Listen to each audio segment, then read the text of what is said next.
Tahu sih. Karena itu hirun hujan kena. Mana tu ni ada nama? Polis tunggu lagi orang.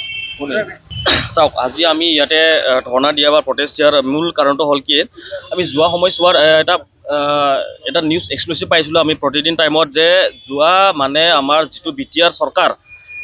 Pramod বড়োৰ নেতৃত্বাধীন BTC চৰকাৰ য'ৰ মানে এপছৰ প্ৰাক্তন সভাপতি তেওঁৰ নেতৃত্বত এটা চৰকাৰ চলি আহিছে তেওঁ কৈছিলে সেই সময়ত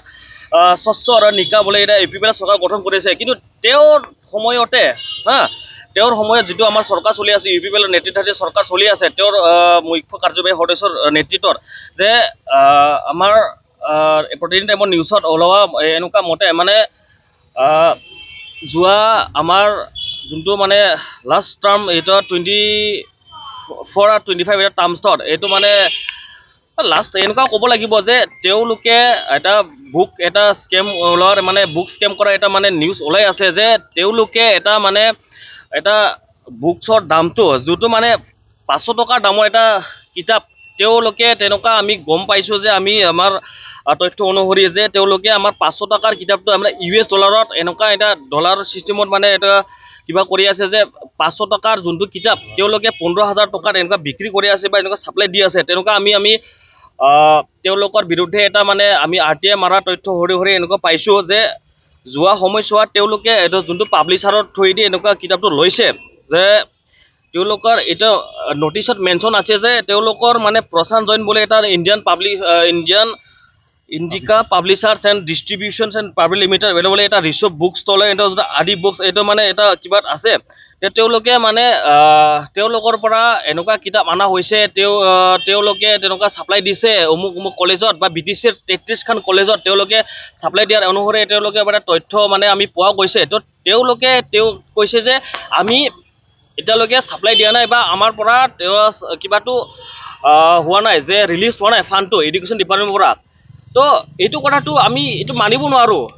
তেওঁলোকে কৈছে যে এইটো হোৱা নাই কিবা হোৱা নাই বুলি কৈছে কিন্তু তেওঁৰ মুখখন এনেকুৱা মিঠা যে তেওঁলোকৰ মানে মুখত মিঠা গ'লে যে এটা মানুহ মানে এনেকুৱা হৈ যাব যে আমি তেওঁলোকৰ মানে কিবা মানে এনেকুৱা কৰি আছোঁ যে তেওঁলোকে তেনেকুৱা এইটো BTC চৰকাৰ বা UPPL নেতৃত্বাধীন প্ৰমোদ বড়ো চৰকাৰে এনেকুৱা কৰি আছে যে আমি স্বচ্ছ নিকাৰে কাম কৰি আছোঁ কিন্তু তেওঁলোকে তেওঁৰ বিৰুদ্ধে তেওঁলোকৰ যিখিনি আমাৰ BTCৰ বা BTRৰ বাসিন্দাখিনিক যেনেকুৱা এটা মানে সজল মানে তেওঁলোকে এটা নেতৃত্বাধীন মানে চৰকাৰ চলাই আছে বুলি শান্তি এটা সম্প্ৰীতি কিবা কৰি আছে কিন্তু তেওঁলোকে চৰকাৰ চলাই আছে এনেকুৱা অশান্তি হৈছে যে এটা আৰু ধৰি লওক তেওঁ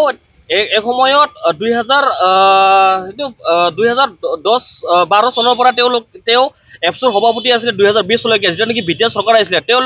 তেওঁ UPPLত যোগদান কৰি তেনে তেওঁ BTC চৰকাৰ গঠন কৰিছিলে তেওঁলোকৰ UPPL ডিব্ৰুগড়ৰ নেতৃত্বাধীন চৰকাৰ কিন্তু তেওঁলোকে সেই সময়ত কৈছিলে যে স্বচ্ছ আৰু নিকাহে মানে চৰকাৰটো গঠন কৰি আমি